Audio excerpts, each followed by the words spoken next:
Sen rematar aínda o ciclo dedicado a Vitoriano García Martí, o Concello da Pobra e o Museo Valle Inclán, en colaboración con diversas entidades, entre elas a Consellería de Cultura ou a Deputación da Coruña, volverán a homenaxear a outra das súas figuras máis ilustres, neste caso a Ramón María del Valle Inclán. As xornadas, que este ano chegan á súa 21ª edición, presentan un amplo e variado programa de actividades nos máis variados eidos culturais, e que este ano, como a novidade, ademais de outubro, se prolongarán tamén ata novembro. Son as actividades que se van a desenvolver no mes de outubro e novembro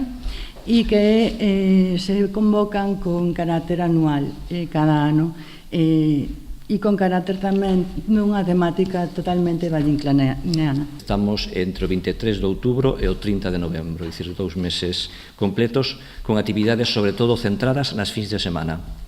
Por razóns obvias, estamos entrando xa no inverno e, polo tanto, que queremos é a maior concurrencia, a maior accesibilidade das actividades para todos os públicos e os mellores días pois son esas fins de semana. Tamén participou na presentación o director xeral de Políticas Culturais da Xunta, Anxo Lorenzo, quen destacou a diversidade das propostas, moi diferentes e dirixidas a todos os públicos. Estas xornadas valleinclanianas que teñen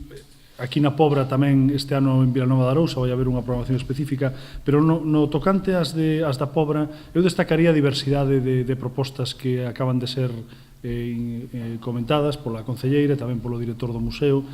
Son actividades que teñen unha tipoloxía moi diferente, hai para todos os públicos interesados na obra, na figura e na época de Valle Inclán. Pois eso, hai publicacións, hai teatro, hai relatorios, en fin, hai exposicións, que hai un poquinho de todo, que é tamén do que se trata, para atraer públicos un poquinho diferentes. As actividades arrancarán os días 23 e 24 deste mes de outubro, con teatro para escolares, a cargo de Cachirulo Teatro, que porá en este a obra farsa italiana da Namorada do Rei. Aínda así, un dos actos máis significativos destas xornadas volverá a ser a tradicional ofrenda cívica na Alameda, na que se incluirá tamén a plantación dunha camelia creada en honor ao escritor, e se fará unha pequena lectura dos seus textos.